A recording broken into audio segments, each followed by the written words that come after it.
foremost, we want to apologize for our technical difficulties and our tardiness. We appreciate everybody's time and everybody being here with us, especially you, Leslie. Thank you for joining us. My pleasure. I want to thank the City of Toronto, TAIBU, Health Center for allowing us to be part of such a prestigious week, Black Mental Health Week. I can't think of a better way to cap off February, Black History Month with the guys. Come on. I know it's the shortest month, but it's all good. It felt long. You're about to say, oh man. February felt like it was about 60 days. February is quick for me. But yeah, just to bring us here, we wanted to we named today Reclaiming the Circle, the power of connection in the digital world. Oftentimes in our world right now, everybody's glued to their devices, their phones, and connection just seems like it's separating further and further. Our ancestors used to join in a communion together, talk about past history, things that are going on, things that they're going through, and discuss it as a community. So we wanted to kind of reclaim that circle, bring us all together, talk about our mental health, talk about the practices, the things that we do to feel better, and just have like a guided dialogue. And with that being said, welcome into He's a Guy Live. Welcome, guys. Welcome. Feels different, being live. It's not with It's our second time live, but It feels different. No audience this time. Leslie, you were there. I was there. Oh, yeah, you were there. Yeah, I was there. You're an OG. In the live space, I got it. Yeah. So just for a little bit to thank you, Thea, actually, for kind of giving people knowledge into that and reclaiming the circle. And I want to go around and ask you guys, how do you guys feel about this modern age here with what's going on and the connections that we're making? A lot of them happen to be virtual, right? So that being said, we're now here. We come to talk in person. Does that mean anything differently for what it would be trying to contact somebody virtually? It's kind of like an oxymoron because we're together, but it's virtually. Go ahead. No, go ahead, brother. But yeah, man, like I said in the open, I feel like we kind of deviate further and further from each other every day. I think it's important to kind of have that humanistic touch on things. It's like I think some of my best memories with all of you guys, even with you, Leslie, was in person. Yeah. Right, and the phone can only do so much for you, and I know that we're so reliant on it in these day and age. But like even like a practice that I've even implemented in my house is like when we're together and having dinner, like just sitting at a table. I feel like people don't even do that anymore, right? Absolutely. But it's so important to have that connection to continue to build bonds. And I feel like people are more susceptible to divulge what's going on in their days or talk about things that they're feeling once they feel that community. But since we've deviated from that and it's all phone, you see now a lot of people going through mental health, and hence why we're here. Yeah. You were saying, Tashawn? Well, thank you. I personally, I think it's having like a two-pronged effect. What I would say is, if I had to theorize it, it's making close connections further and further connections closer. Mm-hmm. So what I mean by that is like sometimes in this digital age, I feel that the connections that like us, because now we're close to each other, we can see each other anytime, but it's like because we could text each other and call each other, it's like we kind of take that for granted because we're close. But now, like I have an uncle in Jamaica that I can talk to regularly, who's further. You know what I mean? So it's like it makes those further connections. Those like my uncle called me the other day. He goes, "I saw you on TikTok. Teach me about investing." And I was like, we would have never had that conversation if we didn't have a virtual world. However, I think sometimes the connections that are closer to us, we end up taking for granted because you guys are just over there. So I feel like that's the kind of multi-pronged effect that it has, but ultimately I think it kind of makes us more distant, and I think that's why we're here today, like reclaiming the circle. You have nothing to say to that? To Sean said it all? Because I'm just going to be repeating what he says. Yeah. To be honest, like, you call your family back home. If you never had a phone, how would you talk to them? You have to fly there and... and then you get you're talking big man now, and you know what I mean? So, let's go with what Tashawn said. It's different now, too, because I think back when my grandma used to call, my grandfather grandfather was on the phone. Now you can see that Yeah. interact with him. So I do agree with your point that sometimes it does help us bring closer to people that are further away. Yeah. Sometimes when I FaceTime my grandma, I only see the corner. You ever how come you only see the corner of their head? I never. They're still getting used to it. They're still getting used to it. I can't see you, grandma. Just know she's in the frame. But furthering along, kind of dive a little bit deeper into the emotional talks we have here a little bit. What story of resilience do you guys carry that others could learn from? Well, I know he's the guy podcast, but No, jump in. I would say for myself personally, I'm showing up as a Black woman, right? And so just by nature, having a system, whether it's patriarchy, racism, whatever, that is inherently built against me, right. I would say out the womb, I was fighting that battle, yeah. right? And, I'm sure you've heard Black women say, they need to be strong, right? And this, there was a time where that was a compliment, right? I'm a strong Black woman. I know when I do treatment with clients, I'm very conscious around telling them not to use that framework, right? Strong comes with a lot of connotations, and it removes a part of your humanity, right? And so when you remove that humanity, I even just think going to a doctor, right? As a Black woman. And this idea that Black women are strong. So I go in and I say, I'm feeling pain, and I'm very often questioned, am I sure?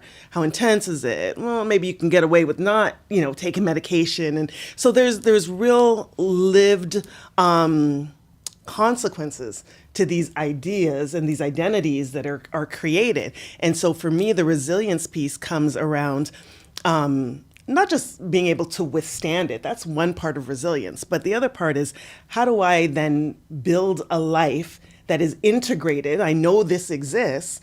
Now, how do I use that knowledge and actually do things that are going to help me move through these systems and these processes? So, a big part of it for me is who I surround myself with.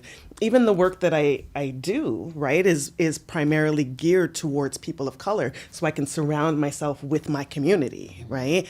And those are the things that help move me through. Having, I'm big on having friends of all ages, right? Where you have friends that you could say, like, literally, this person's my friend, they're 70 years old, but we can sit and we can talk about things.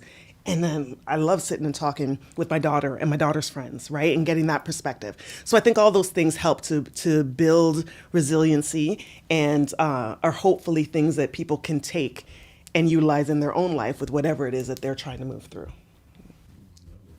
I think for my story of resilience, kind of to echo a little bit, I feel like in what you're saying, there's chapters of things that we deal with, right? So for me, especially with the word strong, growing up, obviously, Black male, there were things that I pictured as being strong.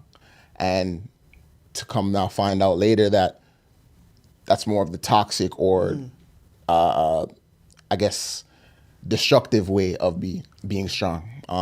So now even, I guess, the better story that I'm trying to tell going on further in my life is the resilience the strength of expressing myself, the strength of opening up and letting people in, because I know at a time when I wasn't letting people in, I would actually have to feel like, that's an important part. I would feel like I dealt with a lot of things myself, or I would have to feel like I dealt with things myself. So,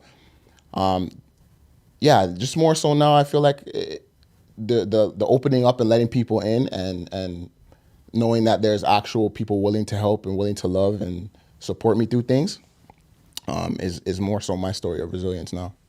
I have a question for you, Steph. Yeah. That's a great point. Something triggered as you were speaking. You mentioned a few times on this podcast that like you're a low maintenance friend. Mm-hmm. And I wonder, when you say that, was that like you not letting people in? Was that a way of you just being like, you know what, I don't need you guys, so I'm going to keep you guys like At bay? At bay? Is that like, was that? Yes and no. Was that a way of saying strong? Oh, yes and no, okay. Yes and no. The reason I say that is because a way of staying strong, reason being is because, like I said, I've also said on here before, is I have some type of want or need to be needed. So when people now look for me in certain ways, I'm willing to help. Now, flip side of that, like you said, where the low maintenance friend comes is, a lot of my life, I've been that type of person like, oh, I'll just deal with this, or I'll tell it 1-2 people, but a lot of people won't know the story just because I don't want to, I feel like I'm burdening people with that. So it's not so much that, you know what, it may tie into strength or what I saw as, but yeah, I feel like that's a yes and no for me.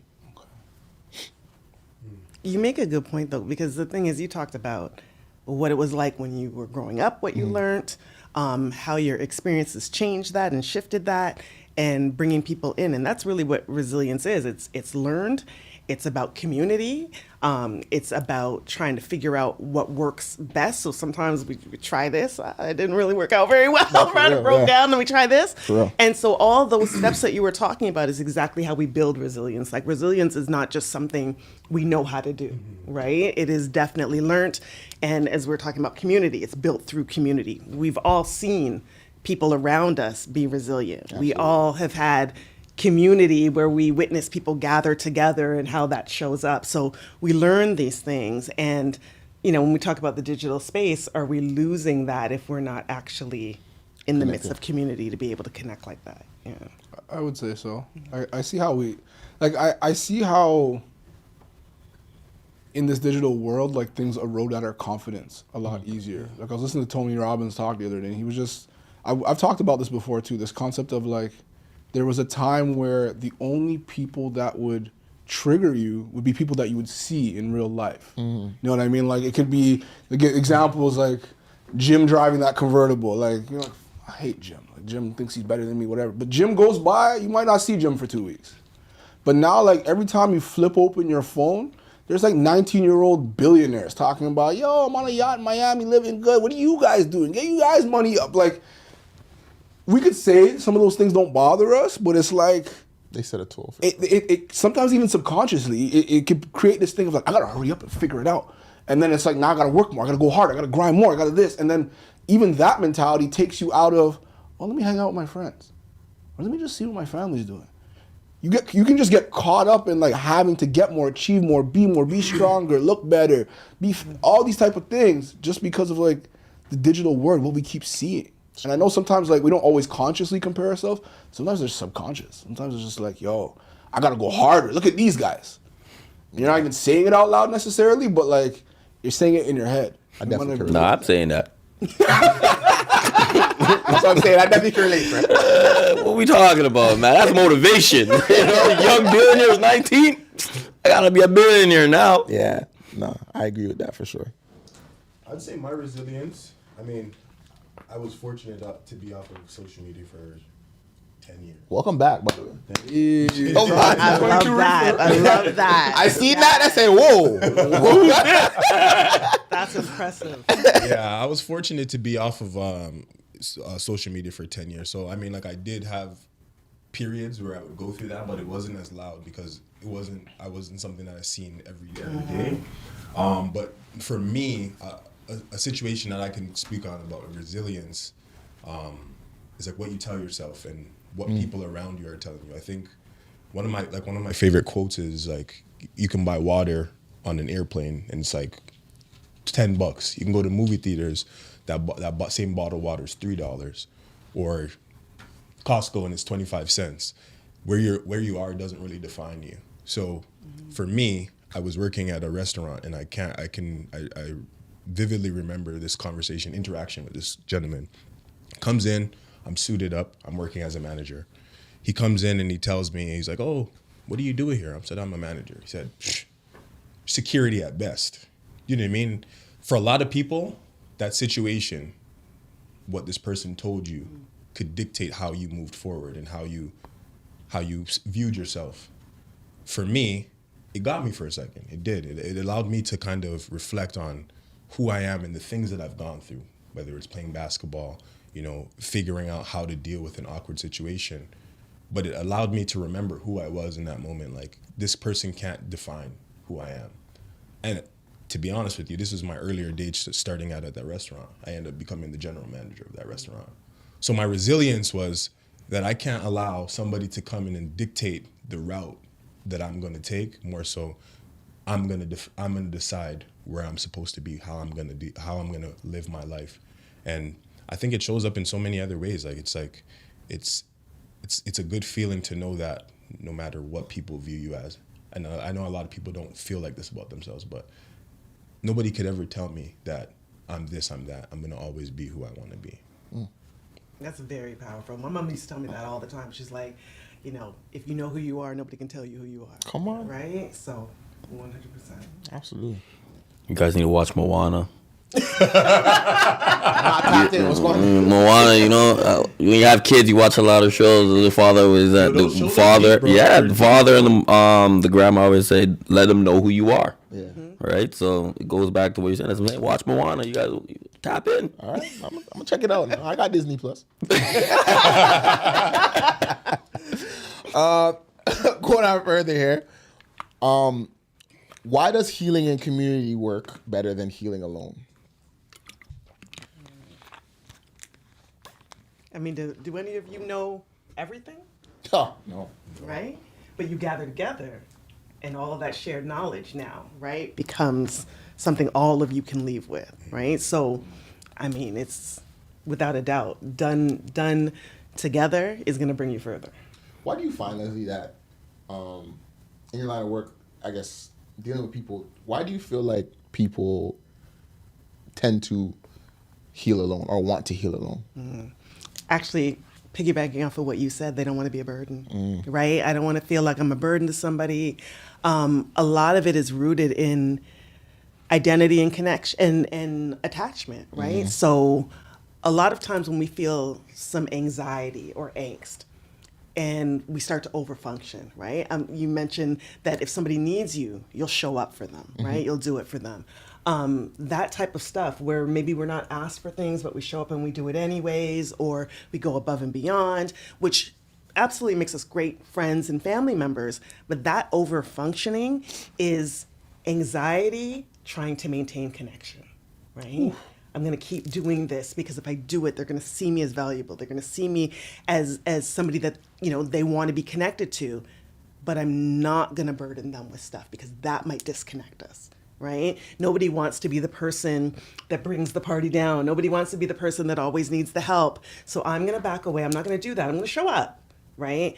But I'm not going to threaten disconnection, right? And threaten an attachment being broken by being perceived as needy. And most times, people don't perceive us as needy. People want to show up for us the way that we show up for them. We just don't give them the opportunity to do it because in our mind, our brain is telling us it is unsafe. It's unsafe to be vulnerable. It's unsafe to show up as you truly are. Don't do it, right? And that's what keeps us disconnected. Do you see a difference in this between men and women? And like what you've seen? Like, do women have an easier time being vulnerable than men? And then why not? That's actually a really great question.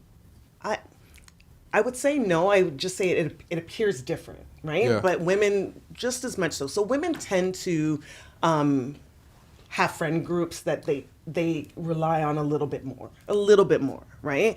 But I actually find that both men and women, again, it's the attachment thing, and it doesn't really matter, male or female. All human beings need to feel a sense of belonging. Absolutely. All human beings need connection, and so if any of us feel a threat to that, we're going to do whatever we can to maintain it. So, there's little social things that are a little bit different, but overall, no, I would say it's pretty much the same. Yeah. Freck, do you ever feel like, what you guys doing? I saw his face when he said Frank. Pass the ball to Frank. So based on what she said, even with the feeling of connection and the anxiety of now risking that in detachment or the disconnection, why do you feel like we now flip the switch and could at some point feel like, nobody is showing up for me? That's a good question.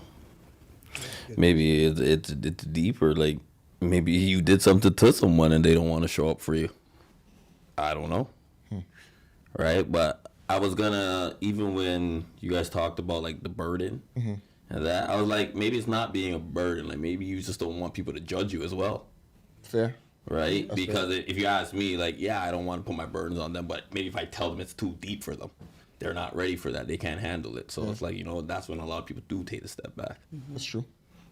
Or they might see me as different, as you guys saw me as the strong one. Yeah. So I'm like, okay, I'm the strong one. So now I can't Not the strong one no more. I can't not be the strong one. It's the identity we build for ourselves. You know what I'm saying? It's like if I was a gallus, now I can't not be a gallus. That's what I was.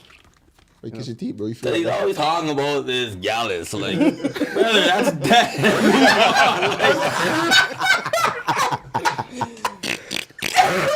yeah, leave it alone, still. All right, Freck said so. Stop now. This is what I'm saying. But it's like when you identify as being something, it's like you don't want to tell your friends that it's something else. It's like if you say you always got money, are you gonna be the same one to come and say I need to borrow money? It's it might be hard to do that switch. You know what I mean? That's a good one. That's a good one. That was a good one. That was a good one. But beg your thing now. But I've seen how impactful community is. Like, for example, again, I think just us doing this podcast, I've watched all of us grow before our eyes. Whether we know that it's going on or not, like, we've all grown.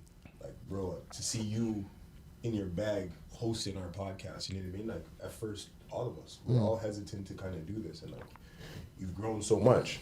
For myself, I didn't. I don't want to talk in front of people. I don't want to talk in front of crowds, let alone on. It's me talking, and this is being posted on YouTube for people to watch back, tell me what I said, and be like, "You said this." You know, it's so important for us as we grow because this community it challenges us to be better, but it also keeps us close together, and we're growing together. So I feel like I've seen it, the positive side of it. Absolutely. I think that, like you said, you talked about it. It builds a safe space, which brings along comfort, right? And in doing things in community, like you said yourself, you feeling more comfortable in going ahead and taking that leap to speak more. To Sean, brother, I'm not gonna lie to you. Before this podcast, me and you speaking, playful. It's fun, you know. But now I hear some things that you say, but intellectual, I never knew. You know what I mean? Like, and that just goes to like, yo, this guy reads a lot. This guy listens to things a lot intently. You know what I mean? That's important. So it's just like, there's things that, just to piggyback off what Theon was saying, there's just so many things that you see or you can learn about within community that you literally just you walk away from things without actually noticing it until watching it back or thinking back on something like that you were involved in and be like, damn, okay, wow, I didn't think that would affect me, or I didn't think that I'd leave here with that type of thought or whatever the case is. So I definitely agree with you on that. Piggyback off the piggybacker. Even with Terrell. You may not say it, but I've seen more of an emotional side for me. You didn't see that. Wait, do you still feel like that? You're not, Feel like what? You're not an emotional guy? Nah, you know, sometimes, you know, thugs cry too, you know. Listen, man. I'm not even saying from the crying, just more of a, I think. This guy. Go ahead. No, my neck's hurting. I'm listening to you, big guy. Yeah, just more of an aspect. I feel like now you're more receptive to like listening to what other people's perspective. You might not agree, but you'll listen. I feel before it was more so like closed off. Like this is what it is. Appreciate you guys. Is that the cut right there? That you have to say. No, I appreciate you guys. Okay. That was it? That's it, bro. See? Perfect. You know what I'm saying? I'm listening. Nah, but I never, you know what? You guys bring up a really good point. I never thought of this as like being a healing circle in itself. Oh, absolutely. Because it never crossed my mind like every time we're in here, because sometimes like we are having real conversations, but we're doing them here, and I'm thinking like I miss just going out and having a real conversation with you guys at like dinner, but we're doing them here. And there's a lot of things that happen here. Like one is like, yeah, we're talking about real stuff we went through, and like we're putting it in the circle, and it's like we're all healing together with that. And another thing, I feel like we're holding each other to a higher standard. Yeah. So even things we say on here, be like, guys, you guys need to go out and have the tough conversations. We then have those with ourselves, because like we can't be talking about things that we can't be advising people to do things or saying, yo, we got to be better, and then we're not being that better. Absolutely. And it's like, I think that's a really good point. It's beautiful that we're actually doing that. I'm gonna hit you guys with a hard-hitting one. What is something we may have What is something we may have inherited from our families that is a strength, not a wound?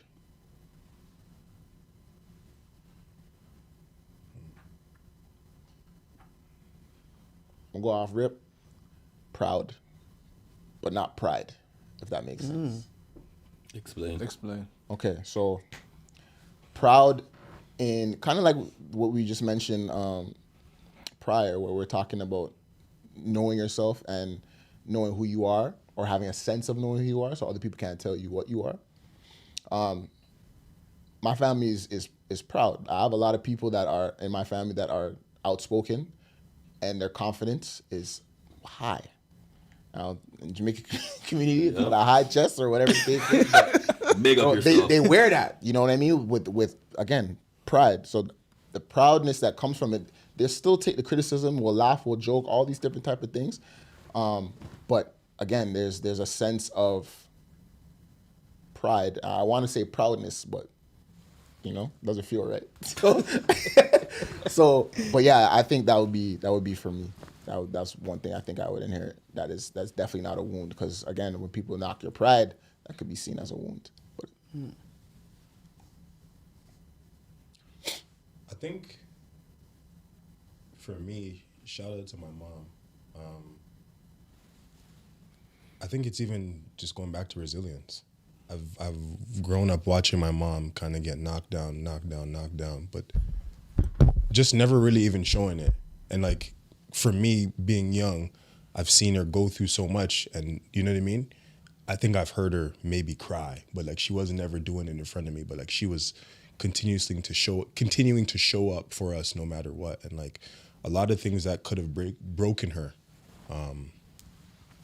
she continued to be a mom that we needed and do the things that we needed to help teach us to be men in this day and age.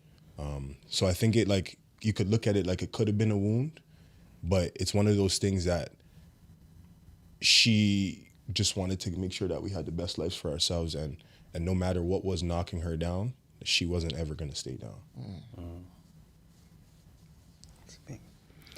I think for me, there's so many things, but my family shows up, right? Like they show up, and even if there's this auntie's not talking to this one, or they show up, right? Like, I have two aunts that haven't talked to each other in decades, but when one of my aunt's husband died, the other one, her sister, was there, right? And so story time. When we all love a good story. love a good story, right? So I had a family member who was buying a house, and the house was closing, and the appraisal had not been done, and it needed to be done in order to get the mortgage, right? And they had put a sufficient down payment, but they needed, let's call it $150,000 if they were going to close that day, right? Ultimately, basically, pay off the mortgage, then we'll do the appraisal, and then, you can go forward. If not, we're going to have to delay the closing. And delaying the closing was not an option, and so we got on the phone. And within about 4 or 5 hours, got $150,000 to put on the table and pay off that mortgage, right? Because the family just said, I have a little bit of this, I have a little bit of this, I have a little bit of this. Let's get it together. When you get the mortgage, everybody gets their money back. Good. So everybody showed up, and there was the trust too, that if I give you this $40,000, I know I'm getting this back, right? And so for me, I've learned the importance of showing up, right? In however that looks. And so I have a hard time when people say to me, I don't want to be a burden, or I didn't want to say, or I didn't want to whatever, because, that's where relationships are built, right? It's in the vulnerability, in the showing up. And you have to allow people to be able to do that. Listen, some people won't. Some people will say, I'm not going to show up. But that's okay. We have to let things happen and let relationships fall where they naturally fall, right? I know every time I say, boo, Deshaun's showing up. But I notice if I say, say it to somebody else, they're not coming. Okay. I understand where this person ranks in my life, and I'll adjust accordingly. And when you do that, you end up finding your tribe, finding the people who are supposed to be there, rather than forcing it, right? So, yeah, it's showing up. I think that's the thing I got. Oh, you look puzzled, brother. No, I had a lot of thoughts. I think you can see. Huh? Not wearing my content. I had a lot of thoughts. I think for me, like one, you guys all said great ones. I would say like independence. And what I mean by that is that Overlook that for sure. I feel like my family hasn't. I hear this in a lot of families where like they're like, you have to be this and do that. You have to be a lawyer. You have to be a doctor. You have to be. And I feel like my family didn't push me in any direction to say I have to be this. Is it because they didn't believe in you? He's the way that. Just let him go. It's fly, bro. No. You know what? No, it's not true. You know why? Because I remember when I was young, I remember looking at the street and the roads, and I was like, Grandma, I want to build the roads. I want to be a construction worker. And she's like, no. I want to be an engineer. Okay. Right? The guidance. Yeah. What we So always she had talk that. about. But they also weren't saying to me, like, you have to do any type of thing. And I thought that was very powerful because it just gave me the room to grow into what I wanted to be or like what I saw for myself rather than like going down a career path I hated because they just told me to do that, right? Like seeing my dad be a stand-up comedian, very unconventional. Seeing my mom be a stylist and start her own company and her own brand, very unconventional, right? And then to have traditional grandparents that didn't go that path, to allow, like to be like the heads of the family and allow us to just do what we were passionate about, I think was, I don't know, like I wouldn't be where I am today if I got forced down a path. Because if I was a lawyer right now, yeah, I might be driving a nice car, but I could be hating my life. I remember you made that call to me, bro, when you said you were working in Alberta. Yes. He's like, brother, I hate this. I'm like, yo, brother, you went to school for all this? Like, yeah, bro, I cannot stand this though. I couldn't do the office thing stuff. Could not do. I'm like, and they're just being fake. Yeah. All day. Morning. How are you guys? Hey, how you? I just couldn't do it, and it was like, yeah, it was tough. It just wasn't me, and I knew that for a long time. So like, to leave that with no plan, and then my family would be like, you know what you're doing. It was a lot of trust, but I appreciated that because like not all families necessarily. Why did you do it in the first place? What? Why did like the office, the career path, if you hadn't been pushed in that direction, why were you doing it? I think it's because like when you think about the whole school system, I think we kind of just do stuff. Like the school system just felt like from K to 12, it's just 12 years of just doing stuff. Like it's like, oh, okay, like let me take this course. Oh, it looks cool. Okay, I'll take that course. And I felt like even from going from high school to university, I was just doing stuff. I was like, oh, what do I take at university? I want to play ball. Like I was playing basketball, so it was like, okay, I want to play basketball. What do I take? Oh, I did really well in economics. I'll take economics. Then you're in doing economics. You're like, okay, what am I doing? Am I going to become an economist? Nah. What course did I like at university? Urban planning? All right, I'll do my master's in that. And you do your like you just, it just felt like, to me, the school system just gears you to do whatever you kind of like fall into. But it's not like, I don't feel like it pushes you to be like, I want to do this. Figure out what you guys are really passionate about. It's just kind of like, it's just subjects. And you just kind of fall into stuff. Then I fell into the job. Yeah. Did the job, and I'm like, the job wasn't even what I thought the job was. And that made me not like it even more. And then you're just kind of like, oh, shoot. Because like, look at all of us. Like, I don't think any of us are doing what we went to school for. It's just kind of like, we were just doing stuff. Well, you did for a bit. Yeah, it's about you, big dog. Don't draw me into that. Help! Nah, but like, I feel like a lot of us are not necessarily doing what we went to school for. So what does that say? What does that mean? I And hated feel school like for that very reason. Huh? I hated school for that very reason. I felt like, to echo a lot of what you just mentioned, I felt like school was finding the best thing you could tolerate. You know what I mean? Okay, cool. I went into school first. Let me speed past the rest of school. School, I never really could find a niche. I just knew I had to be there. Right. Found sports, obviously, so that helped me get through the day. Gym class helped me get through the day. Weight room helped me get through the day. Whatever. And then I find things that would kind of branch off of sports. So it'd be like physical. What's it called? kinesiology.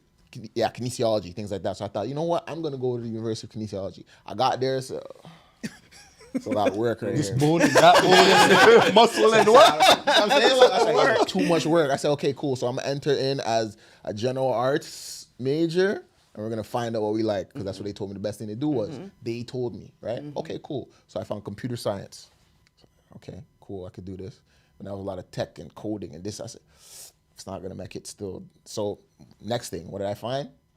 I said religion. Okay, religion seems easy, but that's the easy way. Okay, it can't be religion, but I'm minor in religion, so I'll keep that over here. Then I saw another thing, and then it was just, I just ended up in media studies. And I like media, but only because if I didn't play sports, I could talk about it. You know what I mean? So it's like, okay, I could tolerate this because that's what branched off of what my main love was. And then even that was just like, yo, I'm not interested in any of this stuff. Fell in love with cutting hair, and that's where I'm at. Like, I don't know. Nah, you see, I'm listening. I feel like Thanos. You guys know who Thanos is? Yeah. Yeah. Like, I'm listening to all you guys speak. Like, you and the Jamaican family, I can relate to that because it was like, God work, I got school. Literally. Right? And then Theon with like your mom being strong, getting through all that, getting knocked down, bouncing back. You know she's crying, but you still got to be strong to let her know that I know you're crying, that type of thing. Listening to you, your family sticking together. Like my family, very prideful too. They stick together. They won't tell you in front of anybody that you're wrong, but behind closed doors, they'll be like, "What were you thinking?" And then like Tashawn also with the independence, and it's like the guidance, right? But my family, Jamaican family, like I said, they have that mindset. God school, I God work. Yeah. Right? So it's like, even when you're saying none of us are really doing what we're doing like now, before I used to love what I was doing. I did it for so long, now I'm getting bored of it. So now I'm trying to move on. So listening to all you guys speak, like I can relate to every single one of you guys. So when you guys talk about community and coming together, it's like, damn, we all feel like this. Yeah, literally. You know what I'm saying? So like I feel everything everybody was saying. There's your helper you're looking for, big dog. We'll call that. But even at 18 years old, to figure out what you want to do for the rest of your life, like you said, you've loved it to this point of your till now.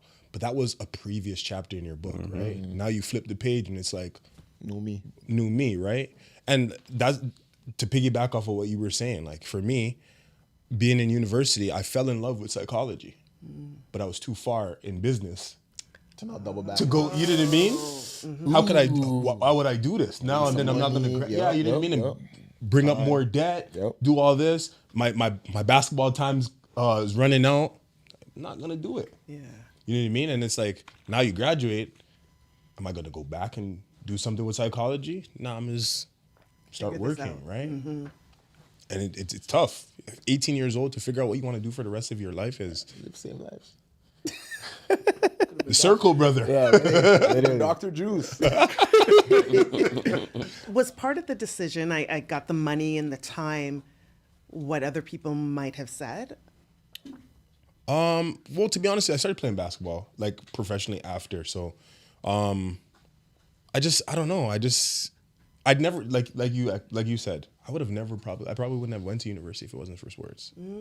Okay. Through grade school, high school, it was similar to what you guys were saying. Yeah. Just bouncing around and just being here. Okay, here, go to academic program. I could do the work, but I felt like I didn't fit in here. Put me back into Gen Pop. Put me back with everybody else. And then it's like, man, this works too slow for me. Yeah. You know what I mean? I just never felt like I fit into the pocket that I was. So I just more so like, it's like, all right, cool, let me just do this. Yeah. University, go to university, start taking business. Because I felt like, I'm gonna be a businessman with a suit. Yeah, There was no logical thinking besides I want to just look nice in a suit. Just live good. You know what I mean? And then I fell in love with psychology, and like I said, it couldn't circle back. Yeah. I got but I got a good grade in my grade 12 law class. And the minute I got that grade, I was going to be a lawyer. Yeah. And my mother was like, you got a good mark, you can be a lawyer. And I went to school, and my undergrad was psychology just to get to law school. And I got to law school, and much like you, I was like, you went to law hate school? this. I finished law school. Oh, But I wow. So wait, you finished hated law it, but did stuck it it anyways. That's why I was asking, what were you that. thinking? through. Yeah. So what was your thoughts now? My thought was the first year, I knew I didn't like it, and I came home and I said, I hate it. I don't, I actually always liked school, and this was the first time I didn't like school. And my mother said to me, and be clear, my mother is an extremely supportive person, but she is still a Jamaican woman where, status and, lawyer and doctor and all the things, right? As we talk about community, all of us are here nodding because we know what that's like in a Caribbean household, right? And she was like, well, it was your first year and, it might be really hard. It's an adjustment and go back and just see if what it feels like. And that felt reasonable to me. My mother's never really guided me, down the wrong path. So I went back the second year and I hated it even more, right? And I came back and I was like, nope, I'm certain that this is not for me. And then it was like, well, there's only really one more year left. I mean, are you going to really stop when you've already gone through 2 years? You might as well just finish it, right? And so there it was. And I very clearly remember finishing that exam and putting that paper on the desk and walking out and knowing that I would never, I would never practice. My friends stayed, they had a graduation party. I was on the first thing smoking back to Toronto. I was like, I'm done. I didn't want to do it. And I got home and again, we're talking about community and stuff. And I got on the phone with my ex-boyfriend and I said to him, I feel like I just wasted like 3 years of my life, right? And he said to me, you are in your 20s. Your 20s are for learning. It's for figuring out who you are, right? He's like, it's a wise guy. And he's like, and there's no learning that's lost, right? No learning that's lost. So what you have, you will carry it with you. And that advice, right, was stuck with me and allowed me to then go, okay, so what do I want to do? I'm going to go back to school. I'm going to do social work. I'm going to get, and do all the other things that I wanted to do. But, I think about if that was 20 years later and that was a text message, right? Would it have hit I see what the you same did there. way, right? Would it have been Oh, you as working impactful? right now. You guys get ready for that invoice. Right? And I'm pretty sure it would not have been. No. It would not have been. Because you don't even see the context in which this is even being said. Yeah. You could have even took that negative, like, what? Absolutely. Or maybe, he asked ChatGPT, what's the right thing to say?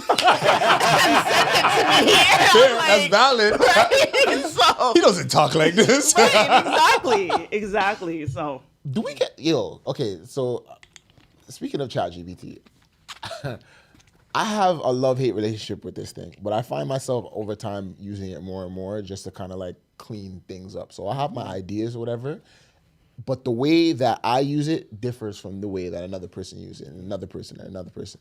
So that goes to show you the possibilities in the virtual world and what people will do with it. But do you feel like that's a help or a hurt?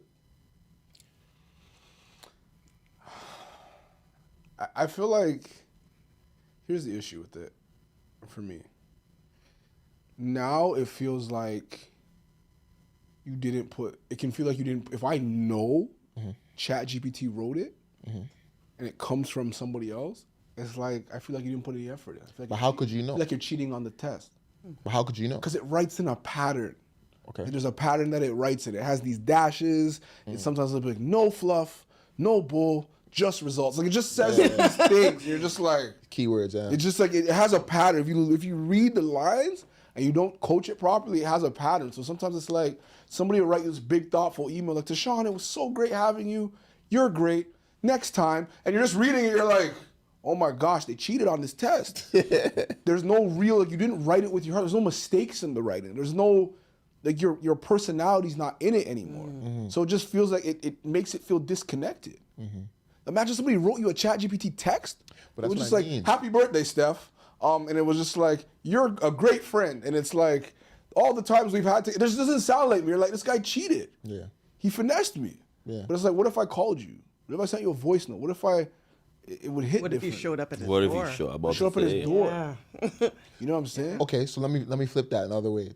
Does it aid the people that don't have the words to say? I don't feel like it's an aid because it's not your words.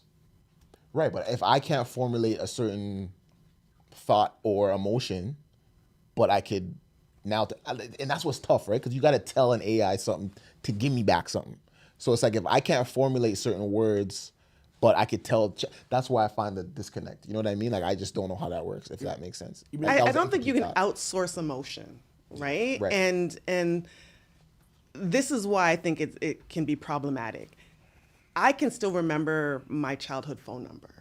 But I can't remember my boyfriend's phone number right now off the top of my head, right? Like I would have to be like, right? Right. And so we're losing brain power. We're losing the ability to formulate, Thoughts thoughts and emotions, yep. right, and be creative and remember things, and that's a little sad, right? There's no, like, AI doesn't have empathy. AI doesn't have, there's all these things that we're missing. And if we pull all of that out, I mean, I think we can all see it online, right? When we go online, how many people are empathetic online? Yeah. Right? So we're losing a lot of these things. And these things they're muscles. We have to practice them, right? So it might not sound as polished, but if it sounds real, I personally would prefer that. Yeah. I like to think of it as a co-pilot. Like, to your point, like, you could have difficulty expressing something. You could be like, hey, I'm trying to say that. It can help you organize your thoughts. Right. But now you're working with it. What I think a lot of people use it as is like, yo, send this guy a happy birthday text. Like that, then it's like you're not working with it. Like, it's doing the work for you, and then it doesn't feel like me anymore. I think that's the part people miss. They're using it to do all the homework rather than like, hey, here's what I've come up with. Can you organize this a little bit better? Or could I make this clear? Like, use it as use it to reflect, but we use it to create. And I think that's where like it becomes problematic. Yeah, ultimately, there's no identity in that, right? Yeah. And I think that's what the world misses, is a lot of similar content, like there's just a lot of ideals that get copied, rinse, repeat. And to your point, for you to be able, again, I don't really use AI like that, but for you to even know that there's a pattern enough to recognize it, is like, that goes to show like the real disconnect in which we have. I remember going to the green box, brother, and chilling out there all day, talking to my homies. I would know who sounds like what, this, that, and the third. And now it's just become so formulaic. It's weird. It's a weird time. But I do have a quote for you guys. In a world that keeps us scrolling, healing begins when we slow down and truly see one another. Does this resonate? Why or why not? Say the quote again. In a world that keeps us scrolling, healing begins when we slow down and truly see one another. I think even to your point where you just said the green box outside your house. Think about it. Those simple moments, you weren't doing anything. You weren't on Instagram. You weren't playing Roblox. You weren't doing all these things. You were at the purest form of human connection, just chilling there, talking about, yo, I sent Stacy a note in class and she read it and she smiled at me. Yo, we have a ball game. You know what I mean? Like, I think if we could kind of gear down from being so dependent on social media or these devices, it allows us to even formulate who we are. Like you said, with this AI stuff, people are just writing messages, write this for me. I can't tell who you are based on AI saying whatever you are. I don't know your opinions. And realistically, if I'm getting any information or insights that you believe in from your Instagram or something that you put on, I don't even really know it's you. So I think if we slow down and, again, reclaim the circle for us to just be back at our simplest forms, I think, we definitely. Thank you. Can I tap into that really? Because that's such a good point about being at your purest form. When we think about it, we use social media. We actually don't have to be in connection with anyone who doesn't think like us, who doesn't believe the things we believe, who doesn't look like, we wouldn't have to. We can curate this bubble to live in, right? But when you're out on the street with your friends, hanging out, whatever, people are coming from all directions, all beliefs, and you get that, right? And there's something not only just pure about it, but something that's really healthy about it. I think that's why we've shifted so far to the fact that if you don't agree with me 100%, we can't be friends, right? Where I had, friends who I think of now like, we were so different. Yeah. But, you know, we hung out and we played and we did whatever, and that was more than enough, right? So that was a really, really good point. And we just, again, there's an augmented reality and then there's reality, right? So. Yeah, I think back, like, even being, like, going to my Spanish friend's house that was around the corner, like, his mom yelling at me to help them clean the house, and then she's cooking us some food, and, like, going to my next friend's house where it was more chilled and his mom would kind of cater to us. But I would have never gotten these human experiences if I was watching it through Instagram or any of these social medias. You don't, is this how they live? Is this how this family dynamic actually works? You don't know. You're watching it through a lens. Who remembers being a kid and the doorbell ringing and being excited That is that the somebody only was way to coming to the know. door? Yeah. Now I'm like on the ring, like, who the hell? Why are they my ringing? doorbell? Like, has the nerve to come to my house? Right? Like I said, like when Theon touched upon the purest form, I remember a lot of pure forms that took place in childhood, where it's like even the courage to going up to somebody's doorbell to ring it to see if somebody was home. The courage to go up to a girl and say, hey. Bruh, calling the phone that was the whole house phone, not her phone. And you know the mom's whole listening on the house other. phone. Listening, picking up, brother. Hello, who you calling? Hi, Miss Johnson. It's calling for, you know. So like sorry that. to disturb you at Yeah, this time. like, Is it it's possible 6 that? p.m., like, you know what I mean? You know what I mean? And I feel like being the age that I am, I've been able to see both sides, but I so much rather one than the other. It's amazing. It is amazing. But is digital life helping or hurting the connection, you guys feel?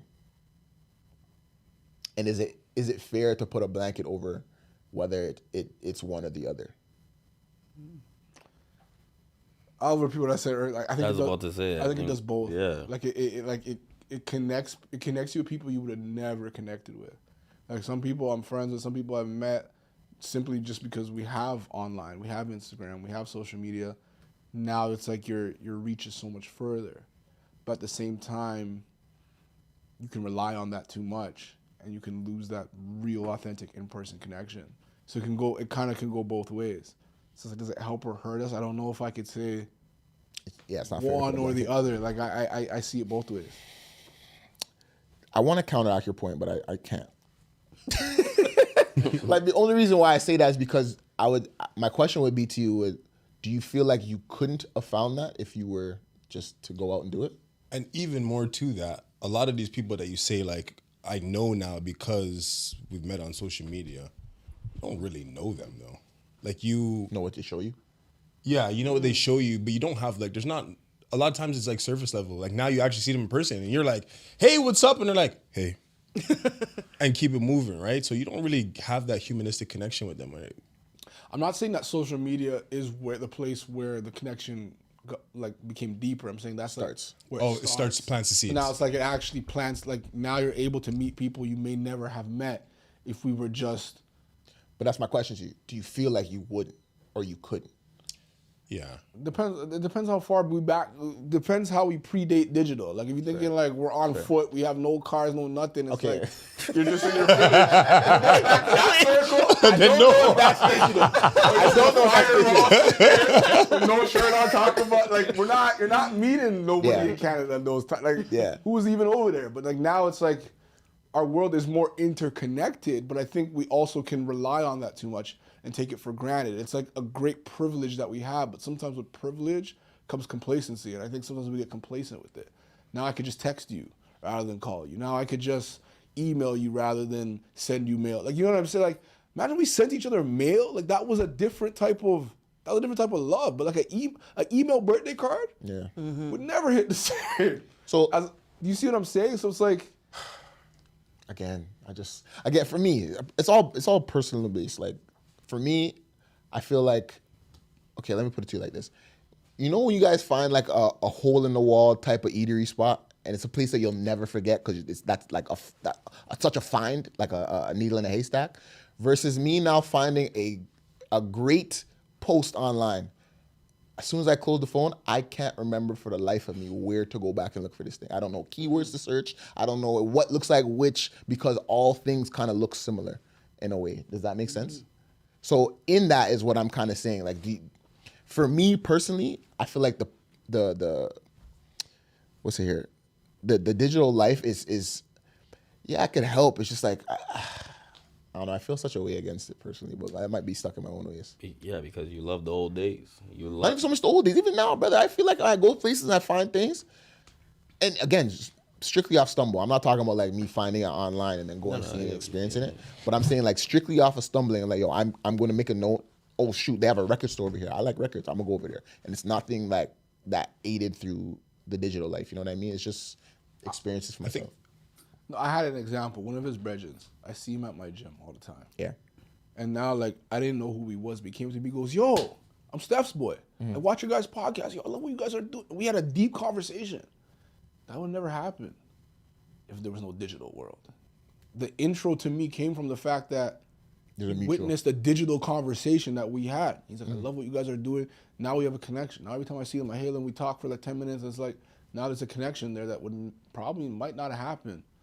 Is it a superficial connection, though? Like, how authentic is it? It just started. I just met the guy. Let me warm up. He wasn't losing this one. It's a gym bro. Okay, so if I circle back in 2 years, It could be different because you understand what big friends. That's what it was. You guys never seen those memes on TikTok? We might though. We can relate that for basketball. It's a head nod, and then the next week it's a heel up. The next week, what are you saying? And then the next week, and it's that's like, the evolution of the friendship. that's the evolution. Okay. We're still So you're on the right track. Yeah. In 2 years, he might be on the podcast. He knows Steph already. He introduced us. We're connected. There you go. That's fair. Okay. Goodness, you guys are hilarious, bro. Okay, fine. I'll back up off the boy a little bit. Sheesh. What does vulnerability look like in real spaces versus online? Yeah, trust me, Fred. Is it fair to say I don't think vulnerability actually exists online? I genuinely don't. Ooh, really? Yeah. So, for example, like these MD motivators, I don't know if you know what that is. Like he goes around and, like he came to Toronto and gave 25 moms cars. Mm-hmm. You know what I mean? He was vulnerable because his mom went through something, so he wanted to change it. And I'm on the fence about this too, because. What to say?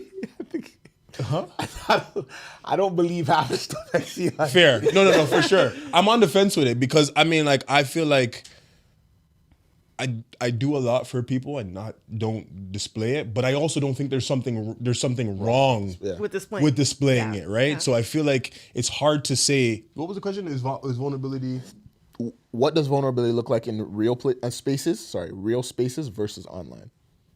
I feel like they could be the same thing, but I feel like it just gets lost because now there's so many opinions about it. Mm-hmm. You don't know if this is actually real because you weren't there. Again, you're looking at this situation through a lens like, okay, was this staged? Did he actually want to do this, or did he set out with a script to be like, oh, I'm gonna go do X, Y, Z for somebody today? You know what I mean? Like, I hear that. It reminds me of like altruism, right? Where, you know, philosophically people will say altruism doesn't exist, mm-hmm. right? Because even if it's just the good feeling that you're getting back, you're getting something back, right? Can you define altruism for us? what's the... So it's the idea of doing things for someone or showing up in a way purely for the sake of doing it, not to receive anything back. Oh, you always receive something. Right? Yeah. You always receive something back. And so even with the idea of vulnerability, I don't think there's anything displaying it either, right? Mm. But vulnerability, authenticity, those two things have to happen for there to be connection, mm-hmm. right? And I don't know how authentic it is for someone to be wandering around with wads of cash to hand out to people. Fair, yeah. Right? So that piece... So does it matter? Corrupts it a little bit, I think. So I'll say this. If there was no cameras, yeah. Go ahead. No, go. If there was no cameras, do you think you still feel the same way? No, I don't, because I believe that there is the currency of attention, that is happening when there's the cameras, right? Without the cameras, I'm walking down the street and I see somebody and I hand them some money. I think that's a different kind of connection. That's a different sort of vulnerability.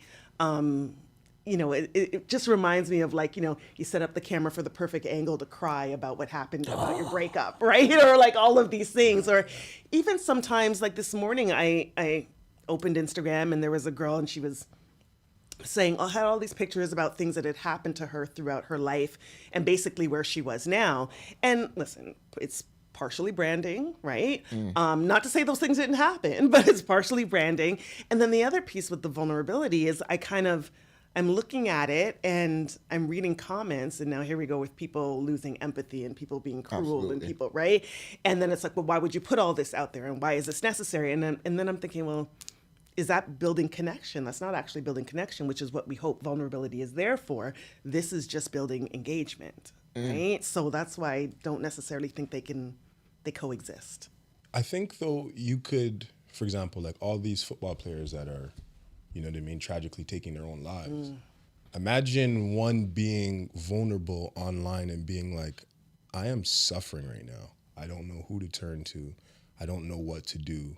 These are my feelings. A lot of people could take that and be like, bro, you're rich, you're this, you're that. What does it matter? They do. But this could help a younger player internalize that somebody else is going through this same kind of process.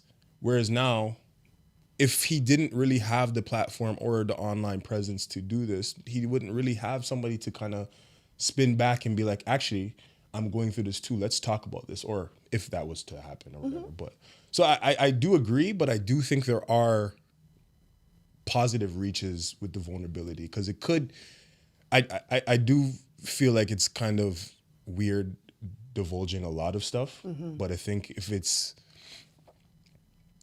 authentic, like you said, and it's helping somebody, then why not? Go ahead, bro. No, it's funny because me and Tashawn had a big disagreement about this one time. Do you remember? No. When you bought the guy something in the store, and he was live, but he wasn't doing it to like show the good deeds. You know what I mean? Like he was just doing it out of the kindness of his heart. And we spoke about it, and I told him, I said, why do you need to record it? Right? If you're gonna just do it out of the kindness of your heart, just do it. Right? And I can't remember your response, but it was a really good one, and it opened my eyes to the other side of it, right? Because when, like you said, when I do something good for somebody, I'm not trying to make myself feel good about it. I just look at it as, I have more than them right now. This time they might need the help. So if I can give, I can give. And I always give. So when Tashawn I can't remember his exact response to that, but it was a really, really good one. And he said he wasn't like trying to show the person up, or he wasn't trying to show the person on the camera that like, oh, he's doing this to just get more followers or whatever. He was doing it because the guy was actually hungry, and unfortunately Tashawn was recording at the time and he was live. So, but I also think even to that point, like it was also to show the side of how people deal with other people that are in need. Like I think it was the lady was like, it's true. Like there was two sides of that story. Like it was like a store owner who didn't want to give the homeless guy food, and he was just hungry, and it created this like clash of two opinions. People are like, well, should homeless people be able to steal from a business owner who's also could be struggling? So it created that whole narrative. But what I want to add to this is like, why when we give and do something good, it has to be this big secret? Like we can't, when we put the camera on it, it makes the good deed go, like it turns it into something inauthentic, where it's like, people are online twerking and doing all type of foolishness. We don't question any of that. Yeah. But when there's a good deed on there, we're like, oh wow, I get to show that. And it's like, but the good deed could inspire more good deeds. So that's the good deed could actually make you empathetic. It could help you learn. It could help you connect. So it's kind of like I just wonder like why when it's a good deed, we have 21 questions about it. So adversely to my last point about social media, I do believe. Going even back to what Leslie was saying originally, it would just depend for me personally what I'm viewing, right? And whether vulnerability and authenticity exists in those moments, because I could go down a myriad of things that I see in my timeline and see, okay, even down to something as like cameras cut on, cool, talking about like filming a military guy coming back from his stint in wherever he was at and surprising his son at school, right? And that would break me down. Why? I don't know, but it's something that I feel. So I can't speak for anybody else that views it and speak to their empathy, but I know for me what would and what works, because I would feel as a person that would matter to me, and that's something that I would like to give. So even now going to what Tashawn just said, I think the same thing. When I see people doing things for people, I don't necessarily go to the inauthenticity of that moment. I'll look at it and be like, you know what? When was the last time I helped somebody? Right? More or less, I might not have to film it, but even if I did, I don't look at the negative side of it. So yeah, it's people. There's gonna be people in the comments. There's gonna be people that see things negatively, see things positively. So honestly, it's just, again, do for self. Yeah. You know, at that point. But I agree with all what you guys are saying. I'll say this: as a content creator, there's vulnerability just in creating a post. Just in the fact you are creating something and people will have something to say, because it's like, if you think of it as like an art, it's like, sometimes it feels like you drew this painting, and now you're saying to everybody, what do you guys think? And people could hate it. And that part is the part where I'm like, that is challenging. There is vulnerability in that. So Go to ahead. question that though, what do you feel like when people are doing it because they know it's in a trendy space, it'll get the engagement, they kind of already filtered whatever they're gonna post, and that draws away from the vulnerability or inauthenticity? Or sorry, it brings inauthenticity. It does, kind of like what Leslie kind of alluded to when she said, like, the person sets up their camera to sit down and cry. Yeah. It's kind of like, yeah, like that is inauthentic. Is it vulnerability at that point? No, but it's like it could connect. Like it sort of depends on the beholder, isn't it? Kind of like the vulnerability, like the way we perceive the vulnerability depends on who's watching it. Yeah, versus like when it's in person, it's like there's not really time to practice in person. It's just kind of like, hey, It just is. It just is. It's just a moment. I think you guys are kind of bringing two different thoughts together, which go together. But one is, can vulnerability exist in these digital spaces? And the other is, how do we perceive vulnerability in these digital spaces, right? So do I perceive the person that sits up their camera and cries as being vulnerable? No. But I do agree with your point that when somebody is like, hey, this is what I created, right? Kind of like that, the trend where, my partner's gonna show you his, Lego collection or whatever it is, right? You better be nice kind of thing. Yeah. Is that vulnerability? For that person, absolutely. Does it show up the same way in Real spaces versus real digital. spaces? Yeah, that's more what it is. It's not that, somebody from their heart can't be trying to be vulnerable, but can it truly exist in that space? Yeah. Yeah, that's tough. I guess, yeah, we did kind of go around that first initial point. But I mean, I guess in real spaces, it was simply defined, I think, based off of what you just alluded to, and then what Tashawn kind of finished off in saying as well was like, in real spaces, we don't have the time to practice it. It just shows up as is, So that moment where we're like, yo, tears are forming and they're gonna drop, or I'm fighting them, that's as real as it gets, right? Yeah. Versus online, something could get you, but I guess leading up to how you feel in perceiving it at that moment. So, yeah, I don't know. That's tough. It's tough. The one day I was crying and I took out my phone.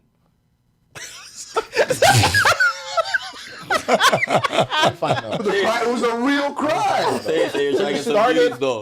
So you started it first. He's not wasting these tears. Put it on pause? What do you do? Put it on pause? No, I was still crying. The cry didn't stop. I was like, I gotta capture this moment. So you're there booing. That's the only thing that gets me. That's the only thing that gets me. I don't understand the process in which this happens. Like, you're crying and say, let me turn the camera on.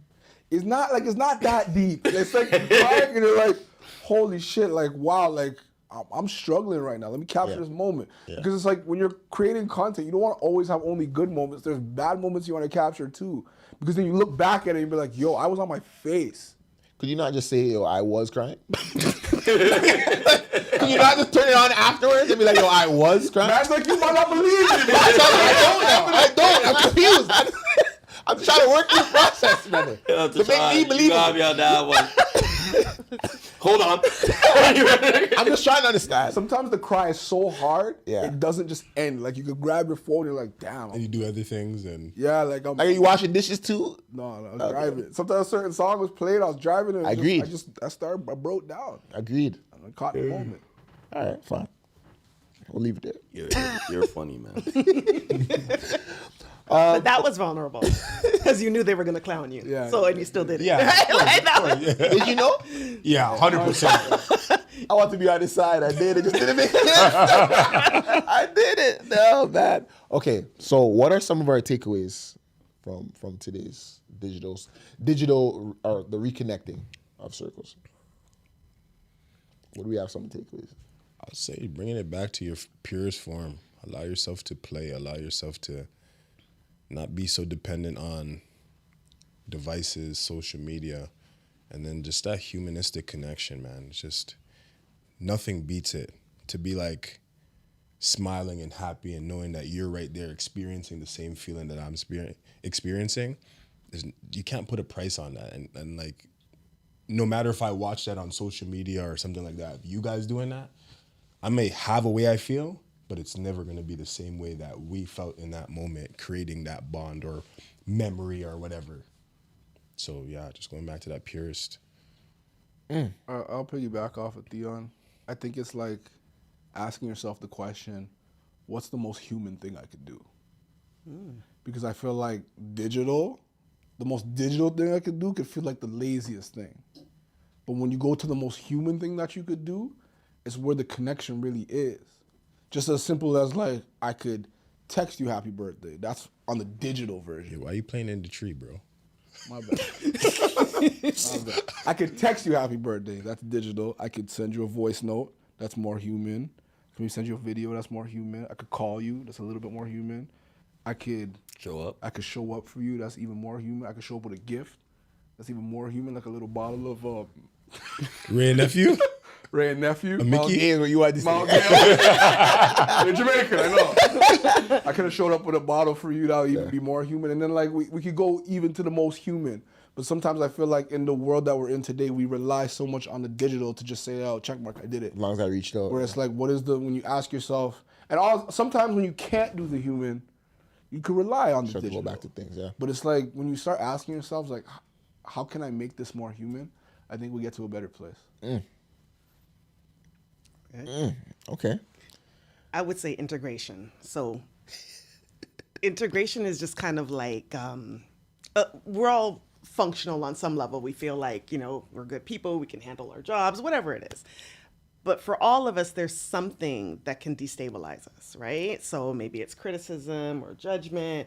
Maybe it's feeling abandoned. Maybe it's feeling like a burden. Whatever it is, when that comes up for us, we feel a little shaky, right? And when we feel shaky, we go into protective mode, right? Defense mechanisms. And so if we know that, it's hard for me to connect to people because I don't want to feel judged. It's hard for me to connect to people because I don't want to feel like a burden. What we have to do, what integration tells us is, okay, I'm aware that this is something.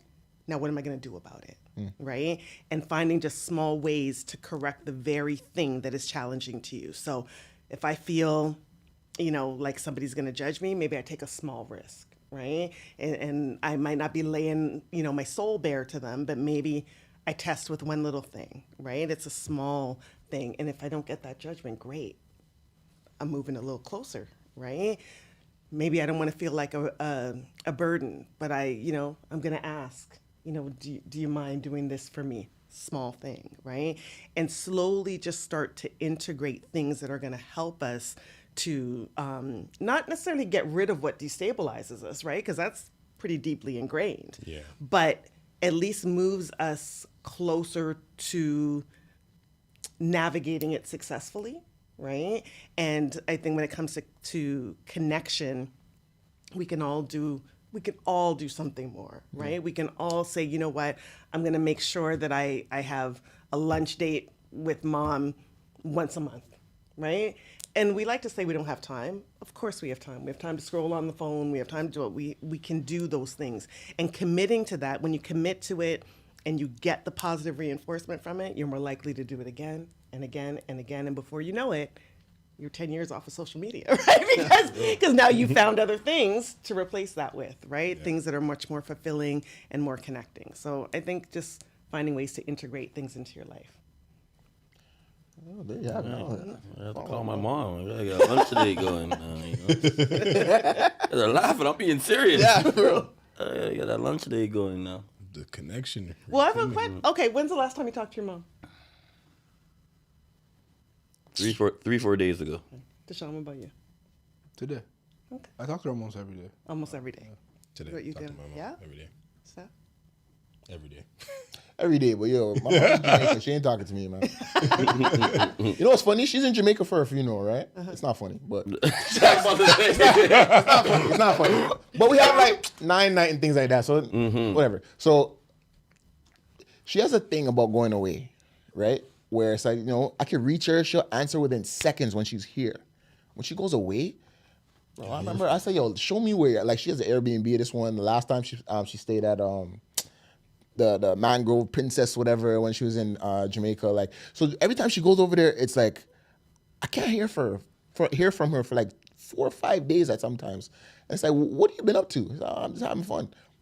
And I let that go, but it's like, yo. I let that go. I let that rock, but it's like, yo, mom, you deserve fun. But like, yo, talk to me. Like, I'm here, you know? Like, even like a check-in, like I'm blessed today, or like I said, she touched down. She said I arrived. That's the last error. That's it, bro. That's all you need to know. She's She'll tell you home, when brother. she's back. It's crazy, but yeah, nah. So, but I actually like this. I like this. For the most part, you guys are talking fairly relatively frequently. Yeah. Are you talking about things, or is it just? Depends what the things are. You know, did you lock the door? Did you like those? You know what I mean? Or like, are you talking? Are you connected? Deep. Mom's in a deep era right now. Do you avoid calls because of that? Huh? Do you avoid calls because of that? You don't have to answer this. Like, I read the Bible this morning, and Yeah. you know, what are you feeling right now, and what does that mean when my mom's in her deep era, so it's like there's no like, hey mom, how are you? Good? Okay, bye. It's not one of those. No, Yeah. mine's is, yo, me know something have a dream last. What dream you had? Yo, you know, I didn't want to bother you with my dreams. And all right, mommy, how was your day? And a little conversation like that. But when she starts with the dream talks and she heard it, all right, I'll talk to you later. Yeah. But that's also generational, right? The fact that they're pulling you in like that, because they're not going to be the ones that are going to text you and whatever. So those conversations are generational. They want to sit with you. They want to hear what's going on for you. It's important to them. And so, you know, sometimes we have this, I guess, misunderstanding about how people feel about social media depending on generations. And truth be told, like a lot of older generations see it maybe as superficial, right? And so they want to connect, whereas younger generations are definitely seeing it as a community space, right, where they can build. But listen, my daughter is away at university, and I remember when she started high school, we were walking in Scarborough Town Center, and she said to me, "Oh, that's my friend." Somebody was in line, and I was like, "Oh, you're gonna go say hi?" She's like, "Oh, she's my friend online." And I thought it was the strangest thing in the world. Like, she wouldn't actually go up to her, but she referred to her as her friend, right? And I was like, okay, I gotta wrap my head around, because this is bizarre. And so many people that she knows now, like actually knows, she's met online. Now that she's away at university, when I was away at university, I mean, it was like, met everybody. Like, that's when you develop. That's connections. Yeah, and she's so lonely. She tells me all the time, I like it here for school, but Stays at a dorm? not anymore. Now she has her own apartment. But her first year, when she was in the dorm, the most connection. Of course, you can't. This is can't what avoid university is like. This is great. And then she got an apartment, and her friends got apartments, and everybody goes to class, and everybody goes home. And she is so lonely. This that. You girl, spend no time on campus, anything like that? no, just no. So she calls me like 4 times a day, right? And I was at the dentist the other day, and the dentist is like, you know, oh, you know, these kids, they don't call. I said, no, my daughter calls me. And they're like, really? And I'm like, yeah. And no sooner did I say it, did my phone start ringing. I was like, and there she is, right? And so, so generationally, like how your mothers are showing up for you, right? keep that. It means everything to them to hear you, right? And to talk to you and to find out Well, I what's can't going wait to on bother for my you, kids with right? What? I knew it was real when I got an e-transfer. I had to call her right away. You know how to e-transfer? Oh, that's fair. Okay, so we've reached the end. Do you have any words or where people can find you for your organization and things of that nature? Yes, we website is www.kahle.tcs. So Kahle is KAHLE.tcs.com. So you can book a free 15-minute consultation. We have groups that we run. And if not on IG, it's Kahle.tcs. Okay. My state you? Any shows? Guys night? Anything? Guys' night, last Thursday every month, live here in the studio. It'd be nice if all the guys came. Listen, bro, Thursdays get hectic, but I'm next one I'm making. This March month, I'm making it. And lastly, to the city of Toronto, TAIBU Community Health Center. I don't want to botch it. You know, just thank you again for allowing us to put this on and to be members of the Black Mental Health Week. It's truly impactful. I really enjoyed this conversation, and thank you for what you guys are doing. Appreciate you guys, man. Again, from us to you. He's the guy signing out. We out.